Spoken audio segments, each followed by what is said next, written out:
Om Sahana Bhavatu Sahanau Bhunaktu Sahaviryam Karavavahai Tejasvinavadhitamastu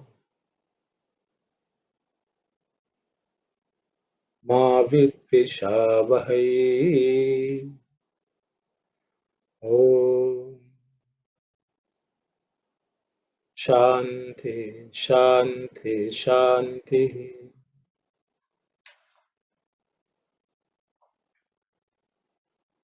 Sairam everyone. We will continue from where we left off.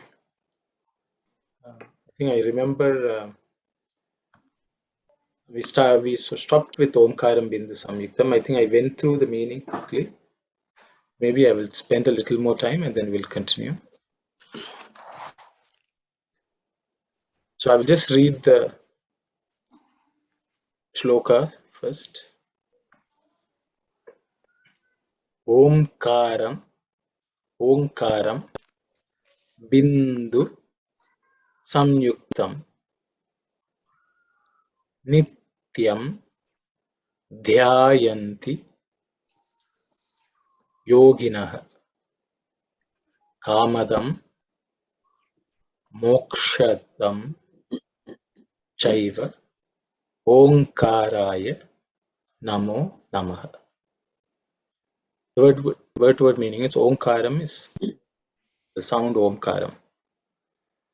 If you want to call it a letter Omkaram or Om. Bindu is, I had said, drop or paint. I had given a definition which Swami had given. Bindu is buddhi, which firmly present in body, prana and mind. And I think we also looked at Bindu is a point, the point between the eyebrows, between the eyes also is called Bindu, because that is supposed to be a single point which brings everything together, the body, the prana and the mind together. And that's also called the Ajna Chakra in yogic terminology. So Omkaram is just mere sound, is not what Omkaram is. Our body, mind and prana should all be united. That is Omkaram. That's why that Yuktam means joint also. Some Yuktam means joint, because even the word yoga comes from the word yuj. That's a root word. That means to join, to bind everything together.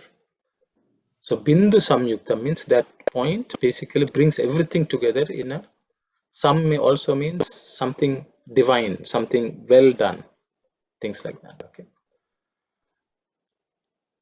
Nityam is always.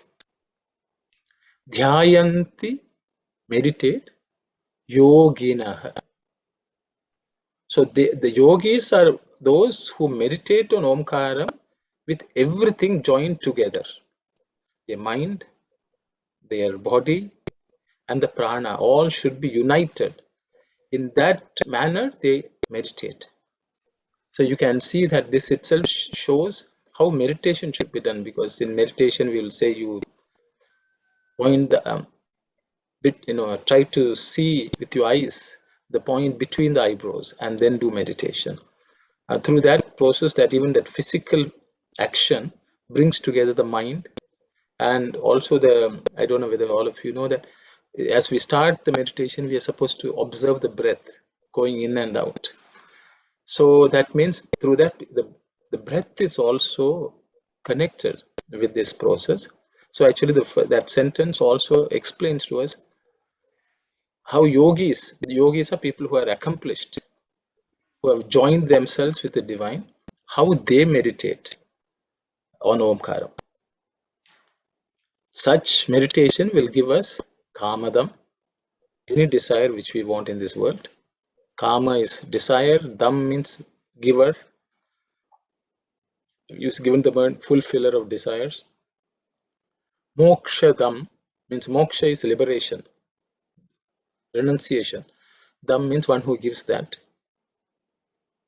So Omkaram, when it is meditated in that manner, that is by combining or uniting our mind, body and the breath, will give us what we want, what we wish, and even liberation. Cha eva Omkaraya namo namaha. Cha means and, eva means verily, indeed, or that alone also it can mean. Omkaraya, to that Omkaram. Namaha namaha. So we bow down twice. Okay. So that's what we looked at. If there are any questions, I will pause. Otherwise, we will continue.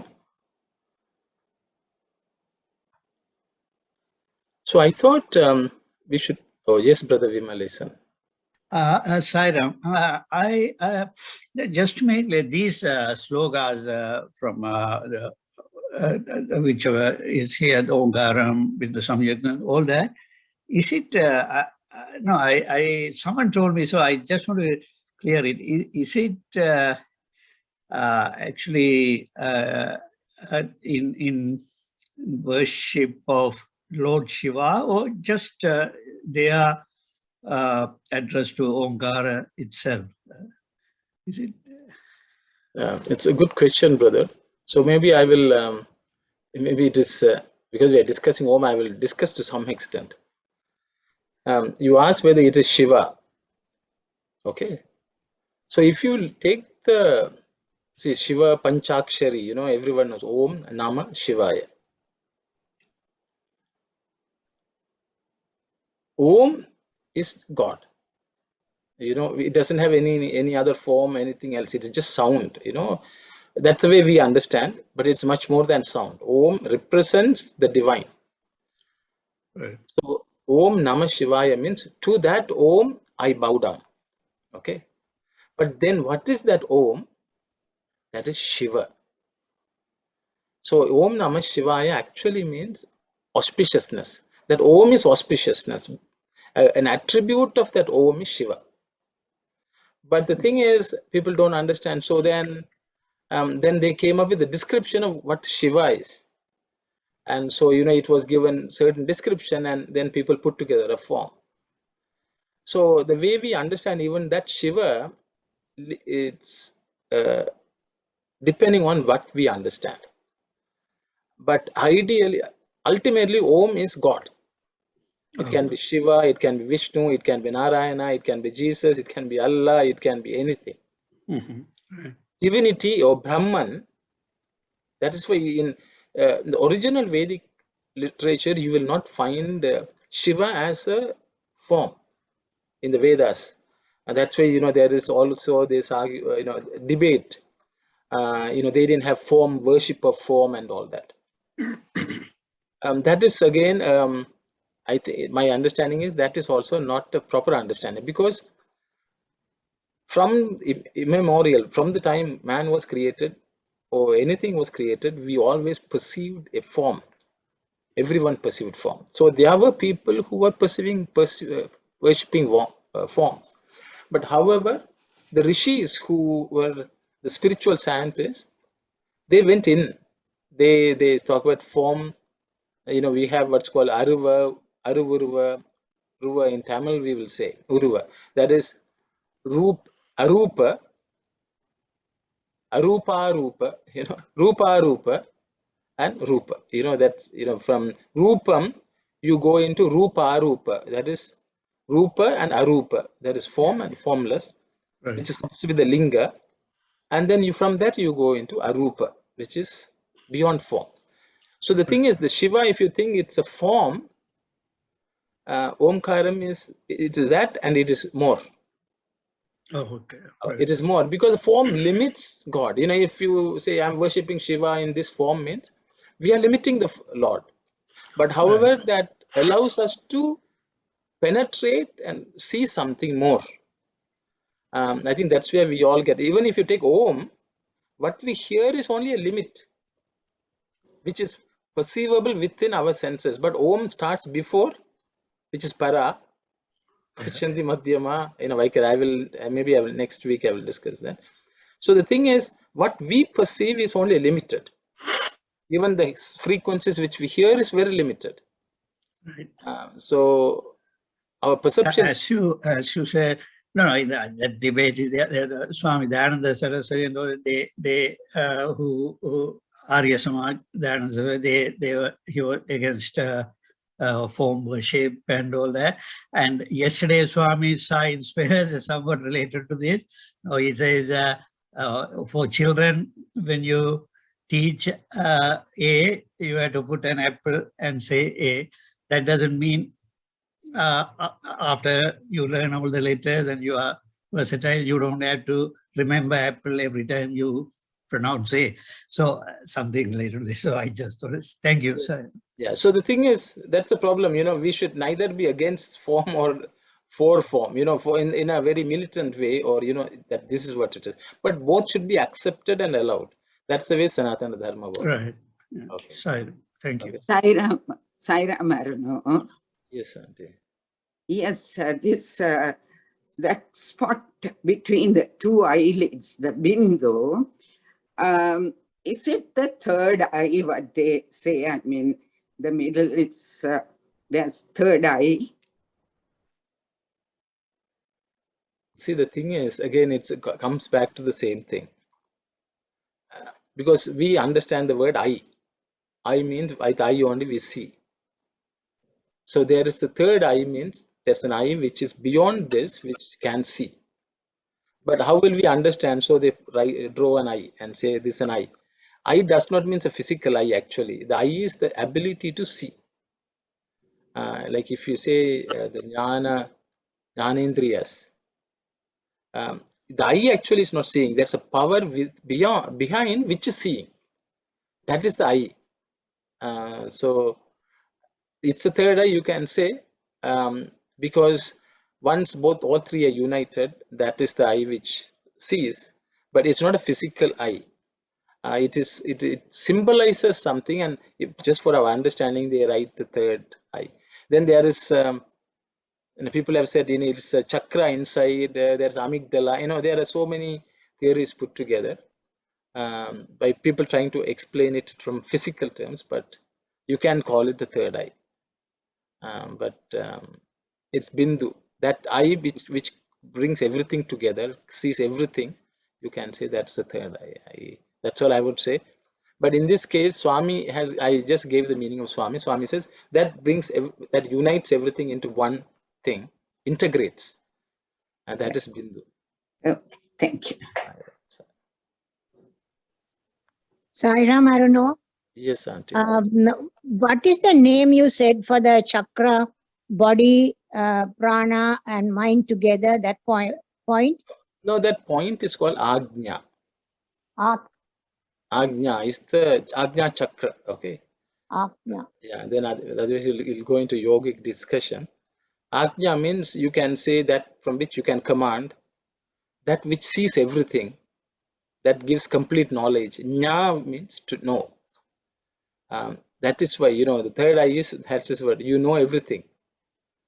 So it gives you complete knowledge by that practice. It's a belief among the yogic traditions. I hope that answers your question. Thank you. So I just wanted to, because in India, in many traditions, they say people should not chant Om. Ladies should not chant Om. Householders should not chant Om. That is Om by itself, no one should chant. And there are certain beliefs in certain traditions. But one of the things which Swami gave us was the practice of chanting Om 21 times. Everyone, it was open for everyone. And it has been practiced in Prashanta Nilayam for, I don't know, 60, 70 decades. That we instituted as some early morning prayer. So I think I don't know, everyone practices it to the extent possible, I guess, at home every day morning. It is something like morning Sandhya. Sometimes we think, what is a Sandhya we should do? We don't know how to do Sandhya. It was a simple way Swami had given us Sandhya. That is to chant 21 times Om. Even those who have not learned the Gayatri can chant because it's very easy to chant.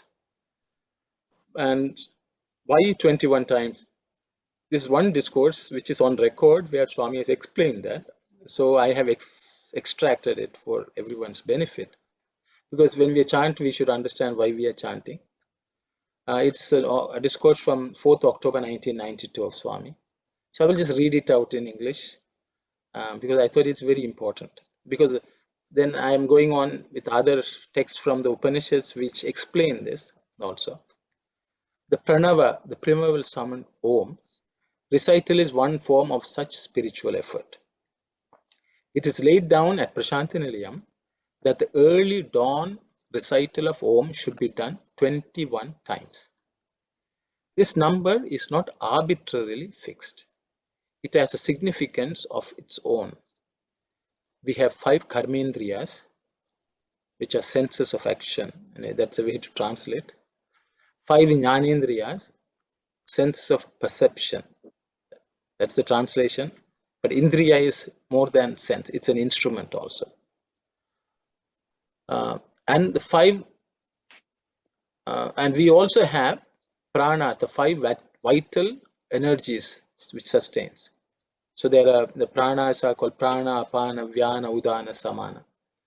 That is the pranic energy which takes different forms and operates our body. When we have the 5 koshas, the 5 sheaths, okay, enclosing the divine spark that is reality. So that is the vesture, that's the body which we have donned. These total up to 20. So as you can see, 5 karmendriyas, 5 jnanendriyas, 5 pranas, and 5 koshas. Kosha is sheaths. Annamaya, pranamaya, manomaya, vijnanamaya, anandamaya. Hence, the recitation of Om 21 times purifies and clarifies all these 20 components, these 5, 5, 5, 5, and makes man the 21st entity, ready for the final merger with reality. Okay. The Jiva Tattvam, the life principle, merges with the Paratattva. I think the Jiva Tattvam may be pictured as a rider on 20-headed horse. So we live every day morning till evening or even in the night with these 20 aspects of ourselves, and this Om is chanted for each of those aspects. And finally, the 21st one is it energizes ourselves once all the aspects are energized. So it's divinizing everything. 21. So this is the simple explanation of Swami. See, sometimes Swami introduces a concept and then we have to do study. So I thought I will take this topic, and because it is something which everyone practices, anyone, any Sai devotee, or I think maybe we chant only when there's Shivaratri or Akhanda Bhajan, but ideally we should chant this every day morning with the way. Okay, so I will just go to, so this is the context. I thought in that context I will take some statements from the Upanishads, which is Chandogya Upanishad especially, which has discussed it. Because Chandogya Upanishad is one of the largest Upanishads.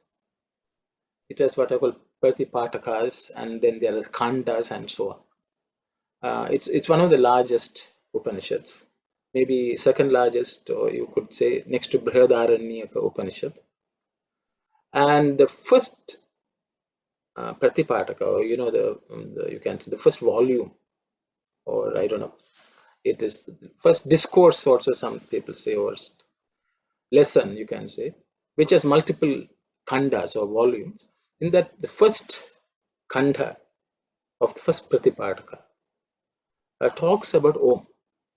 Om, I think I've already used one in one of the previous lessons. It starts describing what is Om and how it should be chanted and how it should be practiced. So I thought I will just pick a couple just to give you a taste of it, I would say. And the first one which I have taken is in the first Pratipataka, the first khanda, the last mantra, or you can say sukta or whatever, or psalm. So that's what I've taken. So I'm going to read it, and so it is a combination of sterling Sanskrit and also some Upanishadic truth. Okay, I will read it slowly. Te no bhav kuruto yaschaita devam veda yascha na veda nana tu vidya cha vidya cha yadeva vidyaya karoti shraddhayo panishada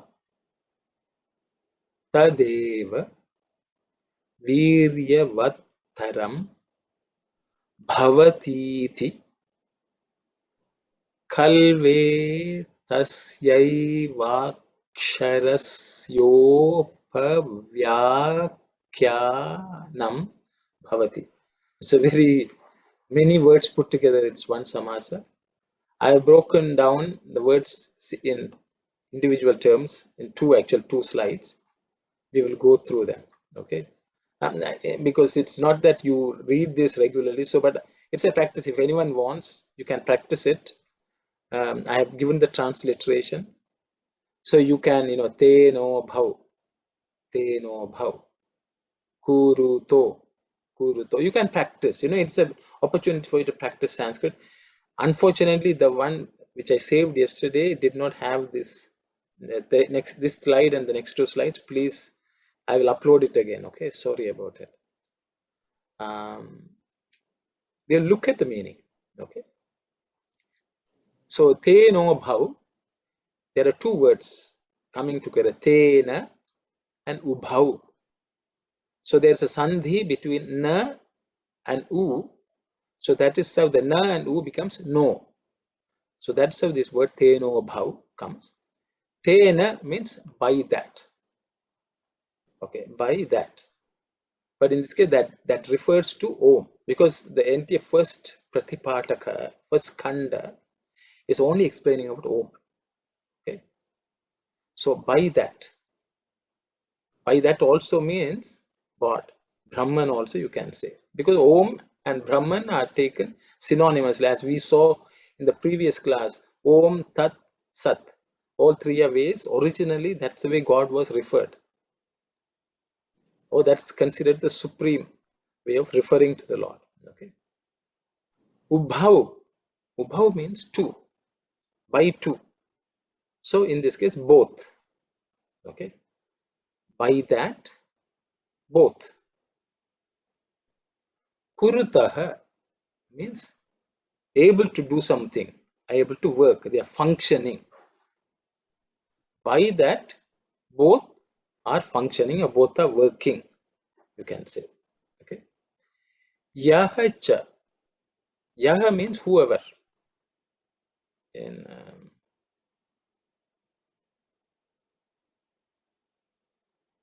whoever. Evam means really, certainly, indeed, those kind of meanings there. So, etat, this. Veda, knows, someone who knows. Okay.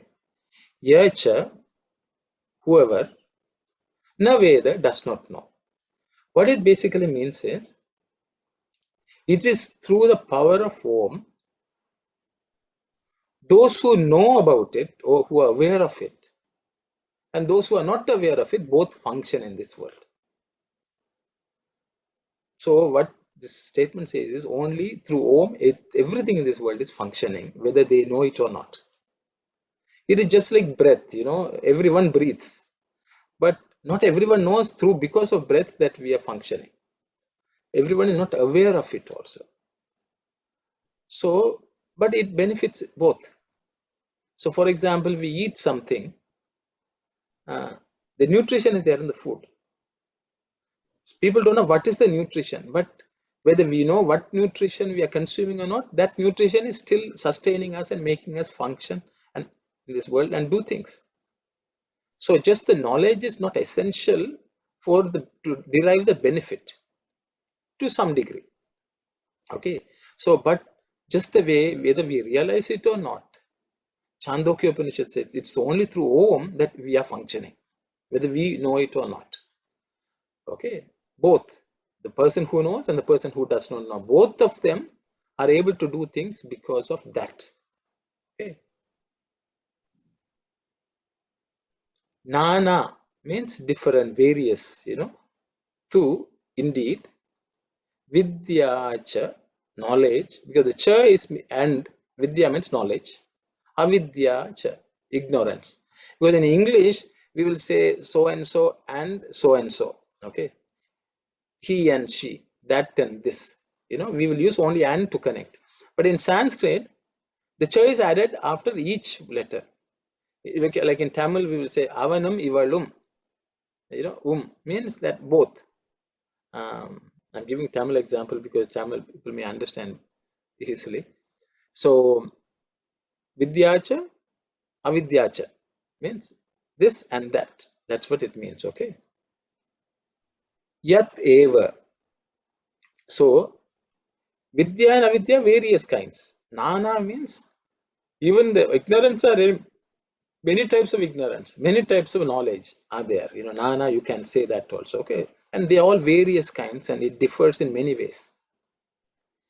Yat eva. So in this case, there are some people, commentators, you say it should be Yaha Eva, means whoever. But the Upanishad says Yat Eva. That means anything, whether it is an individual, whether it's an animal, whether anything, it covers all things that exist. Yat Eva, that alone, Vidyaya Karoti. Vidyaya Karoti, with knowledge, doing it. So for example, if whoever does it with knowledge, okay, and we'll go to the next slide. Actually, this has not changed, but the bottom you can see I will start with the word Shraddhaya. So if you look at the words Yadeva Vidyaya, I think some of the sandhis I quickly went over. Maybe I'll go back, sorry, so that you all understand how these words are split, because this is a Sanskrit class also. Nana tu Vidya, Cha Vidya, there are two words, Cha plus avidya. That is how you get this cha and this avidya becomes cha vidya. Cha avidya becomes cha vidya. Sandhi. Okay. Cha and a becomes cha. So it becomes cha vidya. Yes, Brother Kumar. A quick question, brother. Vidya, I know maybe it's because only maybe myself, I don't understand. So which there are two das, right? One is cerebral This is the third one. This is the third one, brother. Okay. This is the third the, okay. Okay. It's unaspirated or alpa prana, means the amount of air you give is less. It's not the. Okay. It's a good question, because sometimes people get confused, because it is Vidya, which is the third letter in the Tavarga. Thank you, brother. So Cha Vidya means Cha Avidya. Okay. Cha. So knowledge and ignorance, and if you want to translate it in English. This Yadeva, there is also a Sandhi comes, because the words are Yat and Eva. This It, because of Sandhi, it becomes the. So that is how it becomes Yadeva. Okay. Vidyaya karoti. Here also there's a sandhi which we'll look at in the next slide. Okay. So we have covered up to karoti here. The next slide we are continuing.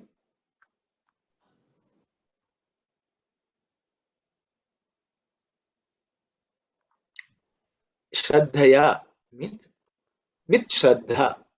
Okay. There's no real good translation for the word Shraddha in English. So I put the word dedication. Shraddha means faith. It can mean sincerity, dedication, earnestness, respect. All of these meanings are embedded in the word Shraddha. Okay.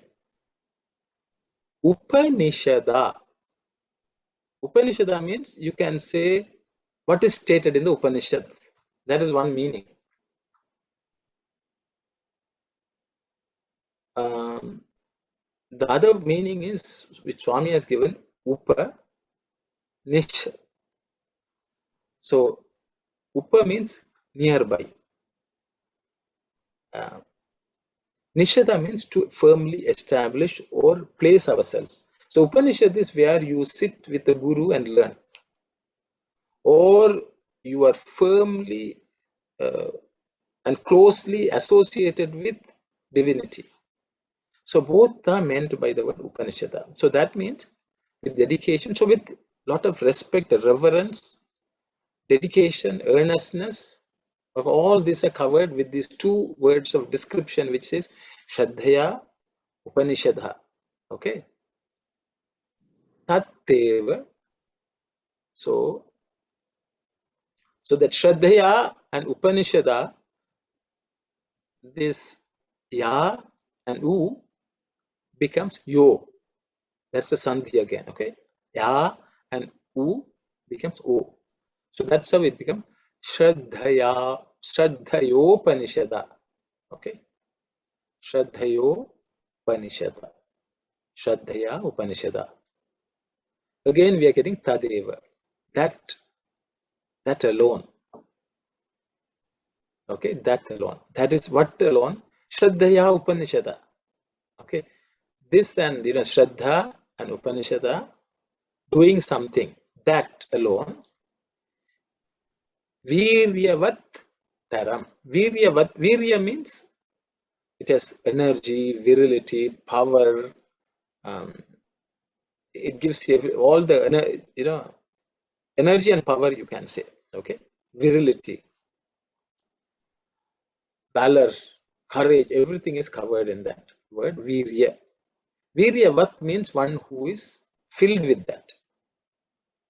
Viryavat. Then taram means it is superior. Okay, it is in English we have we add er. Okay, high, higher, highest. High, higher, highest.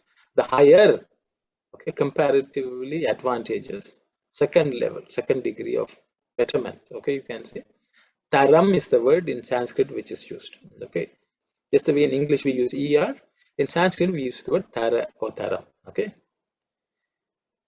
viryavat taram. That means it's more powerful. Bhavati, it exists. Appadi, in Tamil we'll say nalla irukkum. Okay, in Tamil. Acha hai, something like that in Hindi. Tadeva vidyavataram. So what it basically says is Yadeva vidyaya karoti. Whoever, whatever, with knowledge does, with Shraddha and with Upanishad. So, with firmly established in that, next to the Guru, associated with that. So you closely align with divinity. Okay. Tad eva viryavat taram bhavati. So here this bhavati iti is okay again. Bhavati iti becomes sandhi. Bhavati iti becomes bhavatiti. So here also there are two words. Okay. Bhavati means. So what it basically means is whoever does with knowledge, functions with knowledge, with Shraddha, with respect, reverence, and Upanishada, they will have, through that, they will be able to do it much more powerfully, effectively, fruitfully. Okay, that work will be done better. So it's the same thing. For example, if we are eating, everyone who eats will somehow survive. But those who understand what is nutrition, how it should be approached, how it should be cooked, how it should be consumed, with that knowledge, if you do, our health will be better. But everyone who eats, whether they eat junk food also, they will survive. But when you eat something like that, you will have problems. But the one who does with knowledge, with sincerity, with appropriate attention and care, they will benefit. So the same way, they say, Om is anyway helping everyone. But if you can do it with the sense of Shraddha and Upanishad, you will benefit. Your life will be better. What you achieve will be better. That's what it says. Khalu, certainly, indeed. Okay, etasya. So this word, khalu, etasya, eva, aksharasya, upavyakyanam. So those are so many words included there. Khalu, etasya, eva, aksharasya, upavyakyanam. As you can see, 5 words are combined to make one big word, compound word. Okay. Halvetasyaivaksharasyopavyakyanam. Okay. So that's the way Sanskrit, they pack it for whatever reason. So khalu means certainly, etasyeva, of this alone, aksharasya. So etasya, aksharasya, both are related, as you can see. One is an adjective of one. Okay. Aksharasya in this akshara means Om. I put the word of the Om akshara. That's why akshara means this letter, syllable, sound, whatever you want to call it. Upavyakyanam. That means it's a tribute, it's an explanation. Vyakyanam is only the explanation. Upavyakyanam is a commentary. You can, bhavati. So this is the commentary of Omkara. So what this Chandogya Upanishad is saying in this verse is, in any case, everyone in this world everything in this world functions because of Om. Something which makes everything function, whether people know it or not. But those who know it and who do it with Shraddha and Upanishada, or how it is described, how its scriptures explain, they will benefit more from the Om. That's what says this is the explanation of Om. And that's the way the first chapter of Chandogya Upanishad finishes. So I thought it's important because Swami has said, how we should chant. So I thought something for us to learn. So in the third slide, I've given you a short summary. Excuse me, brother Sairam. Can you pronounce the first line again? Tena bho kuruto jascha. Teno bhav. Can you pronounce the whole line for me, please? Teno bhav kuruto yas chaita devam. Just chaita deva. Okay. Yas chaita devam. Veda yascha na veda. Teno bhav kuruto yas chaita devam. Veda yascha na veda. So if you want to break it, tena ubhav kurutaha.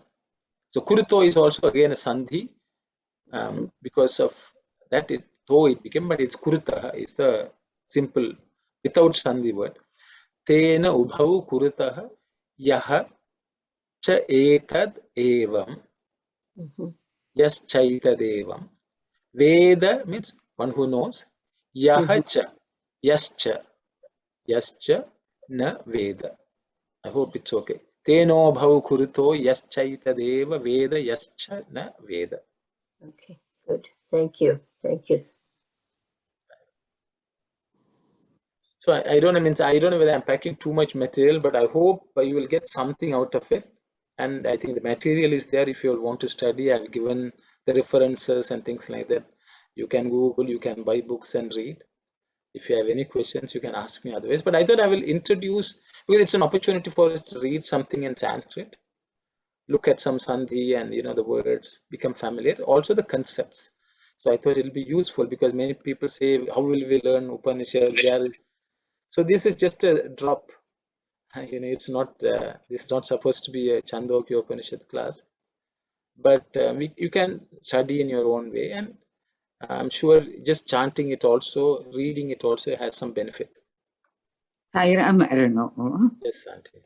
the chanting of Om 21 times, should it be chanted only during the Brahma Muhurtam, or can it be chanted, later time also?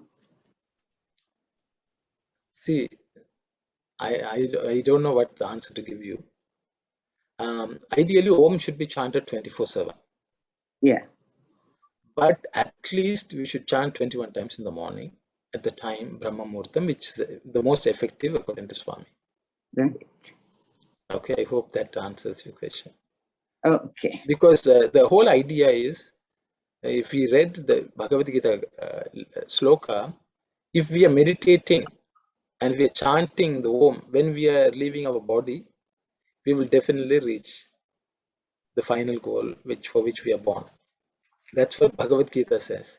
So that means for us to be able to do, we should be able to chant all the time. Well, we should be chanting all the time, or we should be meditating on it all the time. So we will look at in the next few syllables, how do we do that? And it is not sitting and chanting, it is being in that state of awareness, is my understanding. I hope it answers your question. Sister Anita. Thank you. Thank you. I just wanted to know, like our time, the EST, when does the Brahma Muhurtam time finish in the morning? Okay, I will answer that question. So the thing is, the Muhurta is considered to be 20 minutes.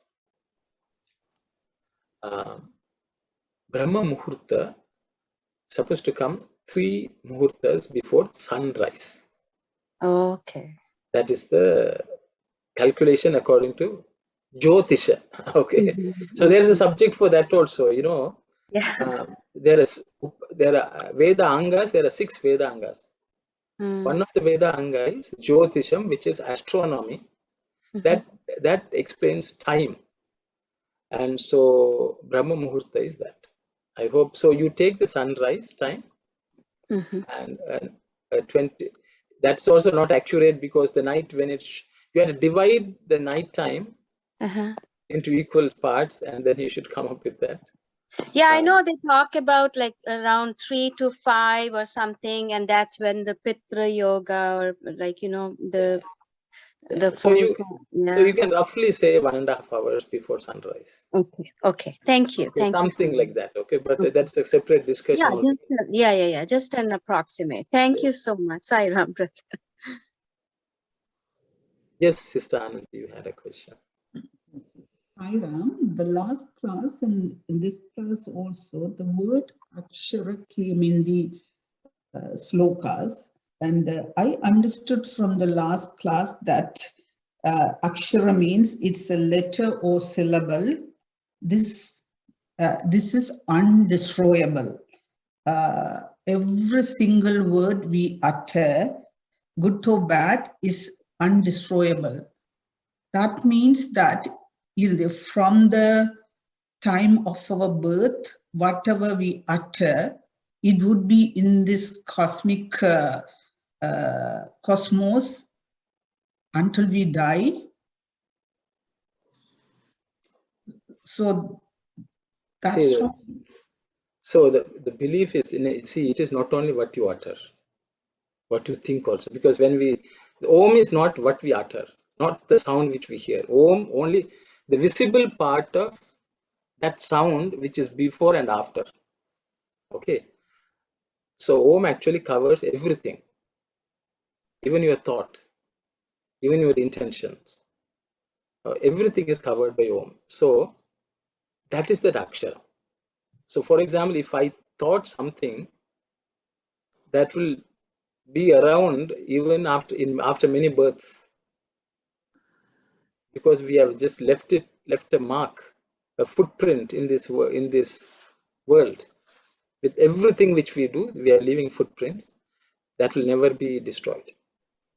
If we do an action, that if you want to say, that action's impact will always be there. That is the belief. That's why Akshara means that which never is destroyed. That's why right now I understand that. That's why in Tamil we say Tina Sutta Punaram, but Navina Sutta Punara, because it would be forever, even if we, finish this life cycle, it would be forever. That's a really good understanding. Thank you so much. Yeah, actually that Navinal is not only with the tongue, it's much more than the tongue. That's what I said. That's what we are actually Om. So the whole exercise, one more session we will next week we will discuss that more about what is Om. Is it only restricted to the sound? Why we choose Om to represent that concept? We will discuss that next week. Okay, I have reserved for next week, sister.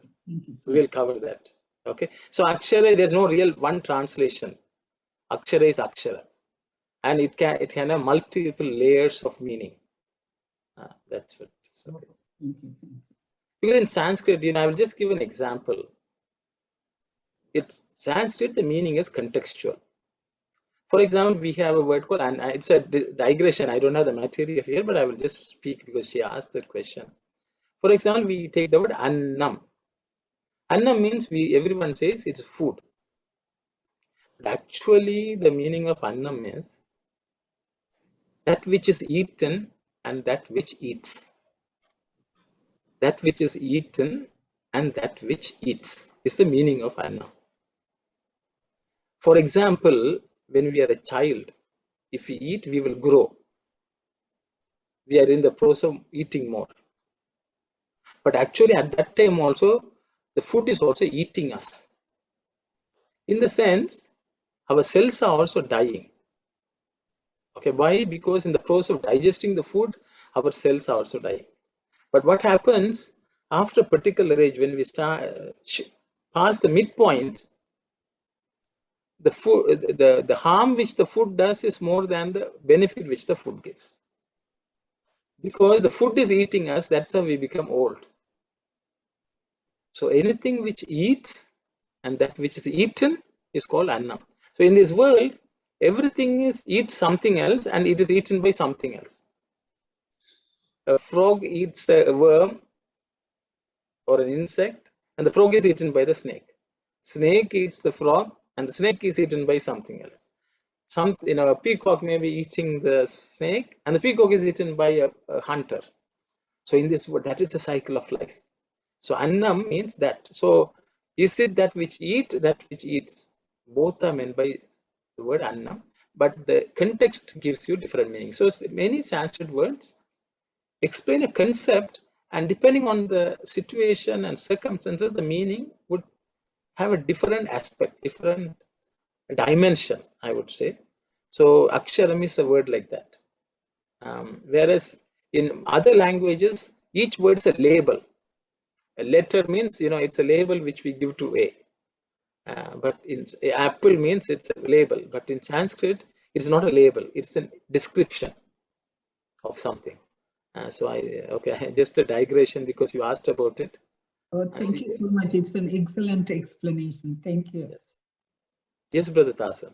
So, Sairam, brother, it's very good, very nice explanation, brother.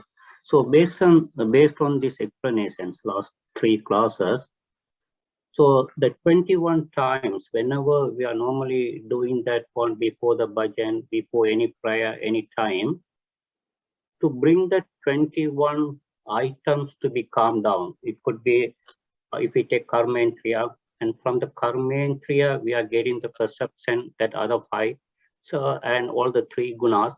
When we bring that through the divine of Om, then we can concentrate the Om itself. Am I right, brother? Whatever. Yes, so we are going to discuss this, brother, in the next 2 excerpts from Chandra. Okay. Thank you, brother.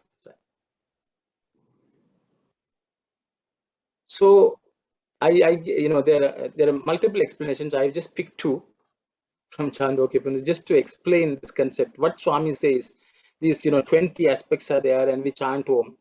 What's the impact? So it comes through in the Chandogya Upanishad. That's the reason I pulled this out.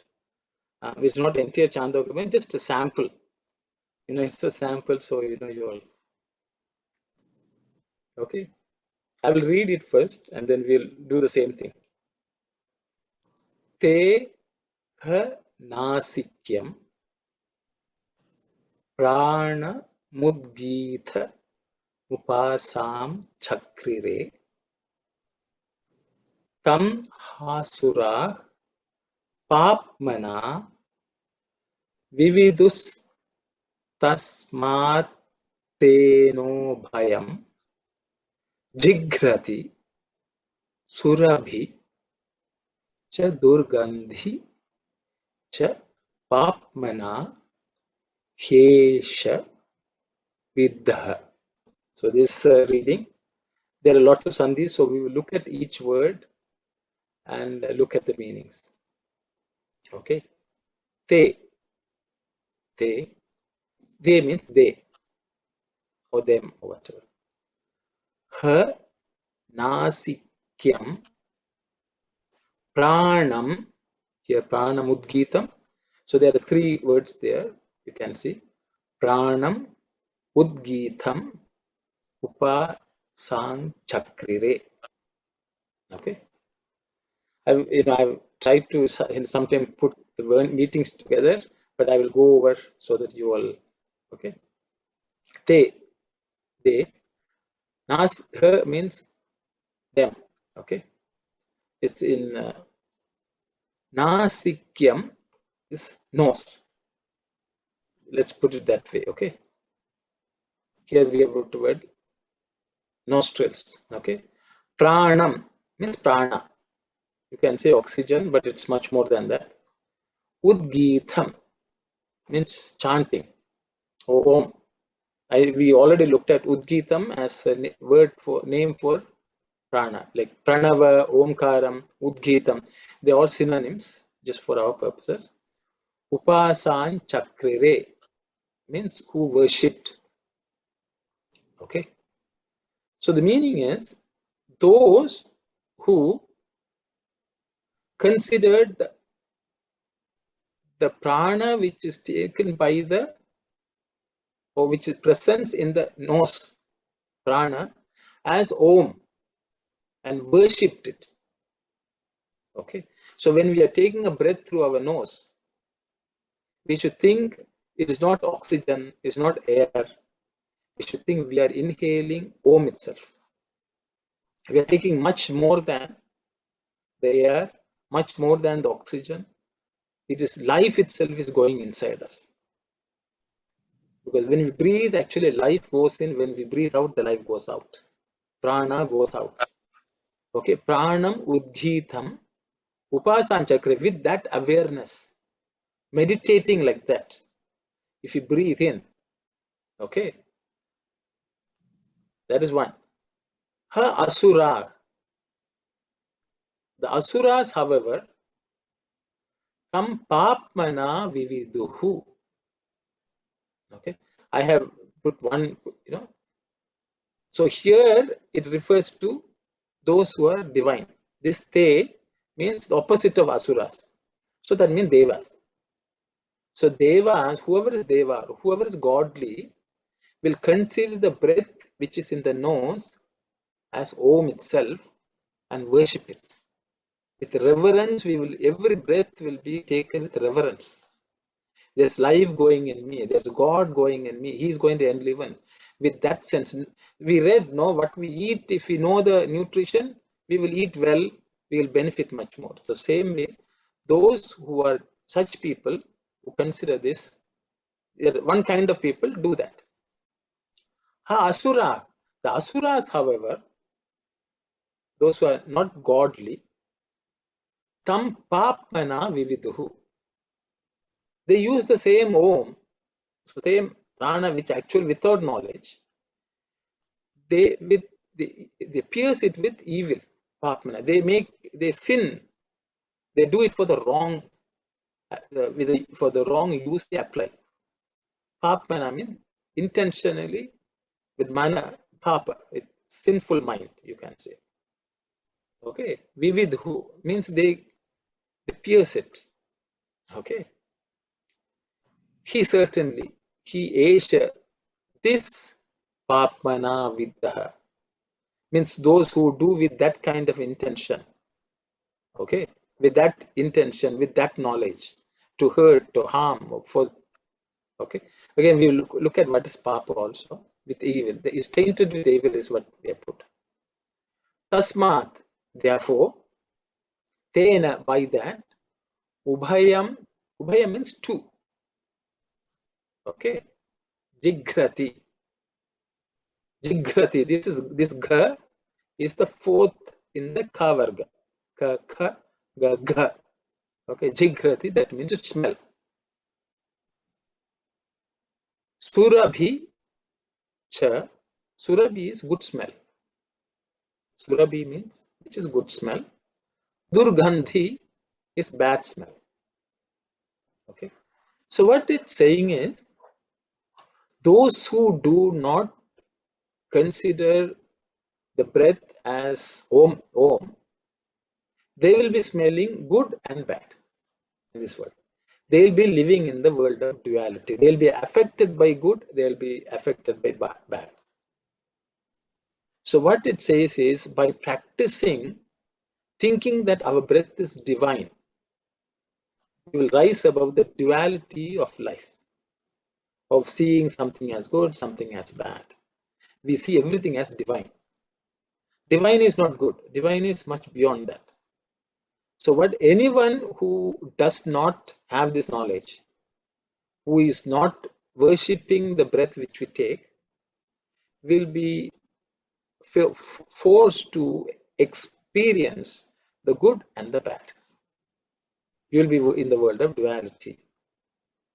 So now you can go back and say, the morning when we see one of the 21 ohms is 1 ohm, we should think, how should we breathe? It's a reminder in the morning. So during the day, such a many meditations in Buddhist tradition, they will say, observe the breath. See how it goes and how it comes out. So if we breathe, take every breath, thinking that we are inhaling the divinity in us, that will change the way we function. That will change everything, because that which goes as prana in us will make us function in a completely different state with a state of mind. That is what this Chandogya Upanishad says in one statement about breathing. Now you can go back and see, Swami says one of the Om is for one of the karma, one of the jnanendriyas, which is smell. So we should actually smell divinity. Smell divinity means know that the breath which goes in, there is a divinity in it. So Swami wants us to do that meditation.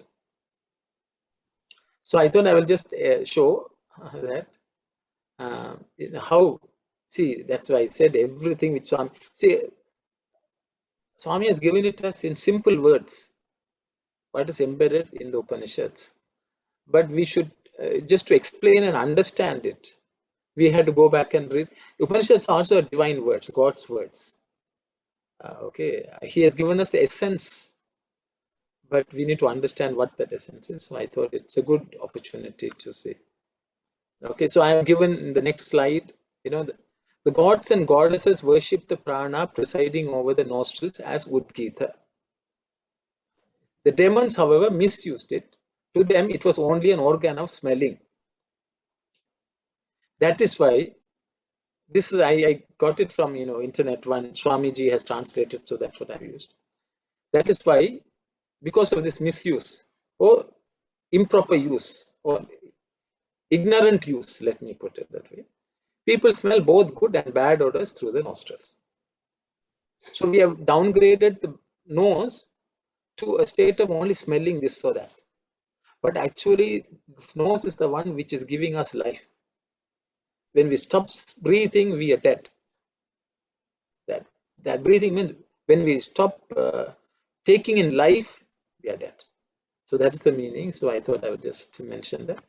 There's one more we will look at, one more sense, and then we will. I don't want to convert it into, because then we will never end. Chandogya itself is such a huge one. We will never exhaust. But it is just a sample. I think there are some questions people are.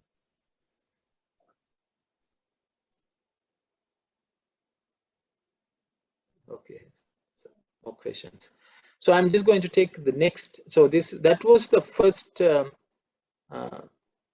first Pratipataka, second volume, Khanda, the second verse. That's what I had picked up. Here I picked up the third verse, the one after that. Okay, so we'll just read. Atha ha vacham udgita, mupasan chakrire, vacham udgita mupasam chakrire, vacham udgita mupasam chakrire, tam hasura papmana vividustasmat tayo bhayam, vividustasmat tayo bhayam, vadati satyam chanritam cha papmana hesha vidha. Okay, we'll just look at the meaning. Ataha, next. Okay, the word ha has multiple meanings. It's contextual. So for the time being, if we try, we cannot translate into English like that. Okay, Ataha, next. Vacham, speech. In this case, vacham is not speech, the tongue, the indriya of tongue, which has the dual role. It also is speech, it also taste. It has multiple functions. Vacham, you can see the tongue, I would say, or faculty of speech, which is tongue. Udgitham, upasan chakrire, worshipped as Udgita. Upasan chakrire means worshipped as Udgita. So when we take about whatever we taste, whatever we speak, if we consider that as Om, as divine, okay, that is the Devas. Okay. Tamha Asura, by the Asuras. Okay. Papmana Vividhu. The Asuras pierce that also with evil, the speech. That's the meaning. I don't want to go into too much. Basically, it's misused. Let's put it that way. Tasmat, because of that, or that is why. Taya, by that. Vadati, speaks. Vada means to speak. Vadati means speaking. It's present tense. Ubhayam means two, both. I think you saw the word in the previous one also. Ubhayam. Satyam cha, truth, and anritam cha, falsehood. Anritam. Rita is another word for Satyam. I think we may have discussed it before. Swami says Rita means what is thought and word when they are together, that's Rita. What do you think? Okay. Satyam cha, anritam cha, both truth and untruth. Papmanahi esha vidha, because this was pierced with him. Okay, what it basically means, because when you translate in English, it loses its just, but what basically means is those who, there's one kind who take the speech as Om itself. It is, that means, what is Om? God, divinity. What we taste is also divine. What we speak is also divine.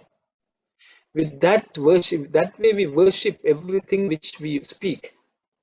Every word is what goes out of our tongue, if that is considered as divine, and so we will treat it with that respect. That is the right way to do it. But the evil-minded people of Papmana, okay, Asura, what they do, they have brought it down to a lower level. Because of that, they sometimes speak truth, sometimes speak falsehood.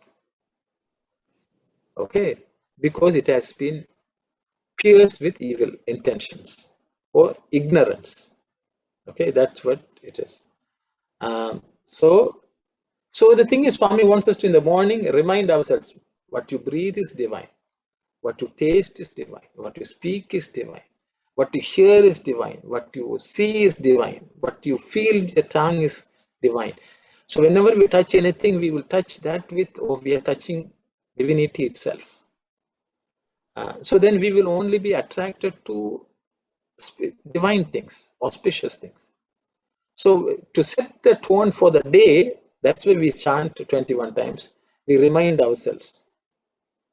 And we do that every day as sadhana. So one day it becomes a natural. So it's a practice. That's why we have to do it in the morning. As soon as we wake up, before we start going about and doing things. This is called Pratha Sandhya, the morning prayer. That is to be set in such a way that you go about hearing divine things, speaking divine things, smelling divine things, and only trying to remember and recollect God through every single faculty of us. We can go over the 20, but I didn't want to. Then that's a separate, class. We should take what other Jnanendriyas we can go over. But I thought I will just mention what is the significance of chanting 21 times Om, and what should be our state of mind, what should we contemplate, what should we meditate on when we are doing that. So once we have the practice, even during the day when we are waiting for something, when we are breathing, we can go and see, I'm just breathing. What am I breathing? I am taking in light, taking in God, taking in life. This kind of meditation will help us function well. And that's Swami. In that discourse, Swami is talking about it more and more. I had just given a sample or an excerpt. Yes, Auntie. So Yes. our word, thought, and deed should be divine. Everything. Yes. Our body, Annamaya Kosha, Pranamaya Kosha, Swami taught it. Everything. Everything should be divine. Yes. So actually, this Chandogya Upanishad has many verses explaining different things, but the principle is the same. So I thought I just picked two of them, just to look at. Then it's opportunity to learn a little bit of Sanskrit, some words, some meanings. So I thought it will be useful, because we all say Upanishads are talking about some philosophy and things like that. So I thought it's good to get a taste of what is in the Upanishads, what do they speak of, and so on. Okay, I hope. Auntie. Yes, Auntie. In a way, this is purifying our inner self, isn't it? Auntie? I didn't hear the question properly. Please, can you repeat? No, I am saying by all the time being aware that you are inhaling or Omkar through the mouth and nose, everything. In that way, through the indriyas, you are purifying yourself, the inner self. Yes, Auntie. That's the idea. Okay. I think that's the idea. Okay, sorry. Thank you. Yes. Someone else raise the hand? Sairam, it's me. Okay. No, I just, this is very useful for a practical sadhana thing. But I thought of just asking, since it came up in your explanation, it's a bit, maybe a digression, but no, about the food chain. Is there any clue why, in the divine, this thing is like that, one thing eat, the other thing, and sometimes when you see, no, we don't see as it, but there's, some animals eat the other animals and things like that. So it's that's how the food chain basically. Any clue why in the divine system it's like that? It's very cruel. The thing is, say sometimes experiments are put in front of us so that we understand who we are. That is why in the divine plan, nothing is wrong, nothing is right. It's a natural law operating. Because actually nothing is lost, nothing is dead. These are topics which the rishis have analyzed. In this world, the atom does not die. When the atom changes shape, it comes together to form something and then realigns itself. We experience it as death. But because we experience it as death only because we think that is that body which is changing, we think is us. But the Lord says it is just the atoms and molecules realigning themselves. What is actually cruel or not cruel is only the intention. Because the natural law will continue. If animals kill and eat another animal, they are not killing because they hate somebody or they want to kill somebody. They eat just to survive. And they do not consume more than what they need to survive. That is so their intentions are very pure actually. It's instinctual, but it's not impure. Whereas man has the faculty of reason and faculty of desire. Because of that, everything becomes good or bad. An animal killing another animal is actually not cruel. Because that is what its natural nature and it is not transgressing its nature. But man has something of choice, which the animal does not have. But there are some animals which are advanced, those are exceptions. They may be actually human beings again born as animals. They demonstrate some divine feelings also we can observe. But everything else they do instinctually in line with their nature. Nothing actually is bad or good. But it's we who feel bad or good. I think they submit to the natural law, whereas we do not. So the thing is, in the grand scheme of things, it's just atoms realigning themselves. But we want things not to change. But the five bhutas, they keep on continuously changing, and they serve a purpose because that is the purpose through which growth happens. That's the purpose for which progress happens. Evolution itself happens because of that. So in the grand scheme of things, it's okay. But as human beings, we have a dharma to follow so that we progress. So we should not, as Swami says, we should not behave like the animal because you are different. You should not function like them because you have grown. You should see how to grow more. So the evolution can happen only through this process. And that's why it is in place. Okay, that's good. Yeah, thank you. Beautiful. That's beautiful explanation. Thanks. Like, if you take a piece of cloth which is dirty and washed, somebody can say, oh, why are you torturing that cloth? But the cloth is actually washed. If you go to India, they will beat the clothes. So Swami will say, you put the gold in the fire. People can say, why are you killing the gold? No, it is being removed. So actually, we should study Rudram. I think somebody had asked about Rudram. I said I will do it next year. Next January, we will start looking at Rudram because I really want to do a deep dive myself, which I have been doing for some time. But I cannot just say, oh, I will start teaching you Rudram. So I'm studying various bhashas. If you look at Rudram, the entire meaning, it's a digression, but I thought we asked the question, maybe I thought I would dwell on it. In this world, there is something called Ghora. See, the Rudram talks about three principles. Ghora, Aghora, and Shiva. These are the three principles which are explained in Rudra, which is what we just looked at also.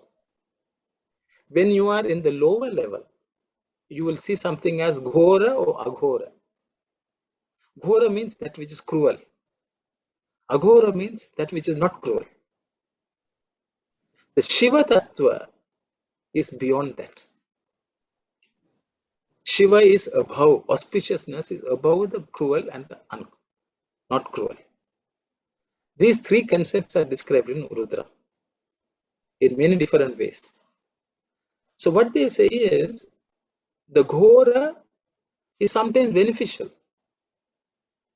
Aghora is sometimes beneficial. That's the duality of the world duality. But if you transcend yourself, you will understand the Ghora also is good, Shivam. Aghoram is also Shivam, auspicious. Understanding this is the purpose of studying and chanting the Rudra. Now we can discuss that to further detail, brother. But you asked, it's a fundamental question, which is what is explained here also. Truth and untruth. You raise yourself there, it's all, you are not even in the truth and untruth field, which is the state of Advaita, or you transcend the dualities of the world. If you go down, the dualities will exist and it will trouble.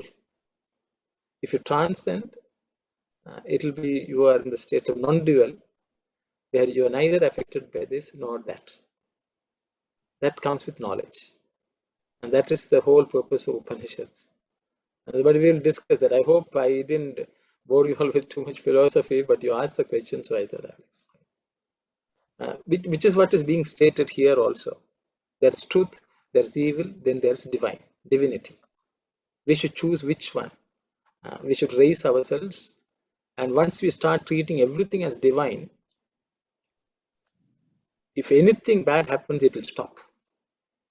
That's what all great rishis have done. For them, even if you throw a weapon at them, it will become Galan. Okay, these are all described in the Rudram. We will look at that one of these days, maybe next year. I hope if anyone is interested, maybe we'll start doing something like that. Saira. It's 10:18. Saira. Everything in spirituality is duality. We have good and bad. If you transcend, there's nothing. How do you transcend? You treat everything as divine. Try to see the divine and everything will become divine. And that's the idea. Om represents that also. So it's again, I've given a short meaning which I've accepted from some I think Vimalananda or some renunciant has done English translation, so I've used that. I will maybe just spend some time on this, because I think I had mentioned, in Jaffna, Tamils have the habit of saying Om for yes. I think it's an exception in the world. I have not seen many other languages using Om as yes. We don't know, some ancestor in Jaffna must have studied this Upanishadic teaching. I don't know how they learned. And they introduced the habit of saying Om for yes. Even if you go to India, no one says Om for yes. They will say Am. So it is mentioned in Chandogya Upanishad, and there are examples of it in the Brihadaranyaka Upanishad. I thought I would just point it out, because sometimes every day we are saying Om, Om, Om. If you go there, you will say Om. Are you coming? You will say Om. But saying it without knowledge, without understanding what is the significance of saying Om, why our ancestors have instituted this habit. If we know how we are saying Om, that itself will change our life. Because we say, if we are speaking in Sri Lankan Tamil, we will say about 100 times Om in a day. So I thought it's good. This is also from Chandogya Upanishad. So I thought there are some examples in Brihadaranyaka Upanishad, but We'll just go over quickly. So that I thought every Sri Lankan Tamil who says Om at home should know this. So that was the purpose. I will go through it quickly if you don't mind.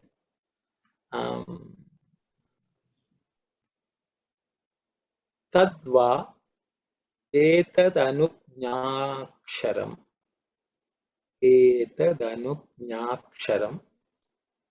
yadhi kinchānujanātyōmityeva kinchānujanāityōmityeva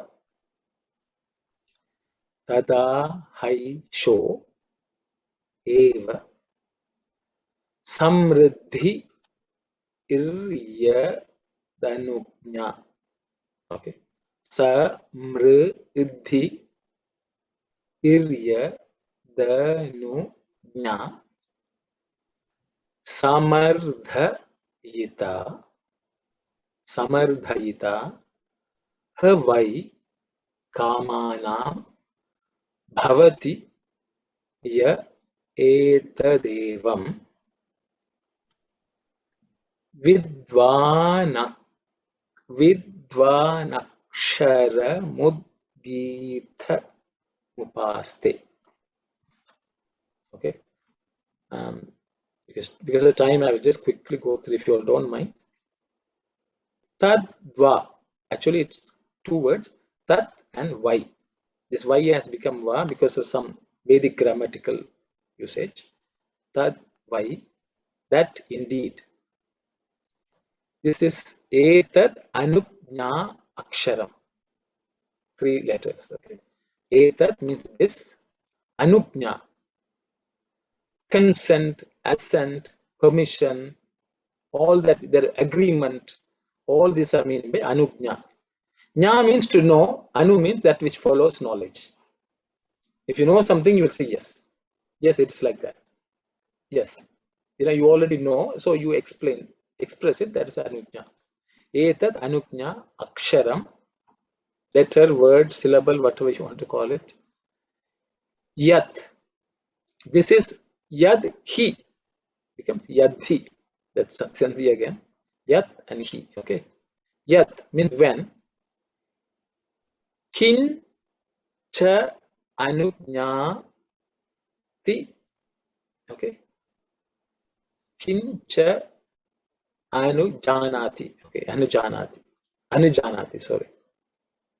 Anujanati. Om iti eva. Om iti eva. Okay. Kinchānujanātyōmityeva.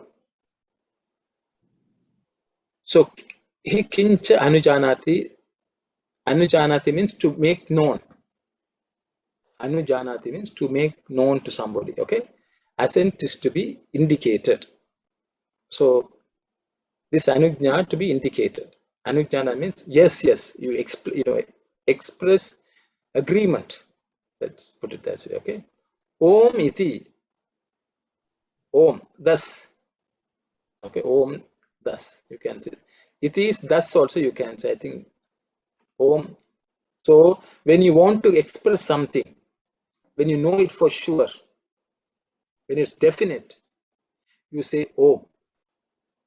When you're very sure about something, when you're firmly resolved, when you know it is divine which is happening, you will say Om. The whole purpose of saying Om when somebody says something is to know, okay, let that be divine. It is also divine. That acknowledgement of divinity around us is the practice of saying Om when somebody says something. Okay. Eva tada aha is uttered. We say. Esheva, this alone, samriddhi. This alone will make it samriddhi. Samriddhi means progress. It grows. It's a blessing also. When somebody says something, Om means you should say, you are saying, I am applying divinity to that action. So that means it will progress, it will grow, it will expand, it will be beneficial. All that is covered by the word samriddhi. Okay. Yat anugnya, that consent. Samardayita makes it possible. Samardayita, her vai kamanam bhavati. One attains those desires. If somebody wants to do something, by just saying Om, that will happen. It's like a blessing, it's an agreement, it's an acceptance, it's giving permission, whichever way you want to call it. So that means we are positively sending our thoughts, wishes. So that is the purpose of Om. So by that, if somebody does something, if you say Om, do it. I mean that activity will become beneficial, it will grow, it will be fruitful. All that will happen. Yaha, he who, etat, this way, vidwan, knowing, aksharam udgitam upasate, worships a syllable Om as udgita. That means if we wholeheartedly, knowing that we are applying divinity to whatever somebody is saying, somebody is doing, then that will become auspicious. We'll make everything divine around us. But if we, with that knowledge and consciousness, utter the word Om whenever we are saying it. That is the meaning of this verse. Sai Ram. We should be proud to be the Tamils. If we understand what we are doing. That's right. No, you see, there's no point in us being proud. We say, oh, we know everything, but are we able to live like that? I think that's what matters. Yeah, that's true. That's what matters. Until then, there's no point in saying, oh, we have rich heritage, we have rich heritage. We have to make use of it in our life. That's so right. I thought it's good, Yeah, it's good to know that. Because you were asking how many times I should chant Om. I said throughout the day. So this is how, can you believe some Jnani, some Rishi has instituted this for us. But we have lost, we have no knowledge, we are completely ignorant. But if only with that consciousness, if we go about our daily life, everything is divine. Everything, every sentence is divine. So that is the purpose of life. So I thought, I hope it's not too much. I'm trying to combine Sanskrit with the philosophy which Swami has taught and what Swami has explained. That's the whole idea. I hope you all like the approach. I don't know whether I'm giving too much material. I've given enough material so you can study for yourself and ask any questions if you have. But okay, we will stop here, close with prayers, Shanti, and we'll meet next week again. Saira.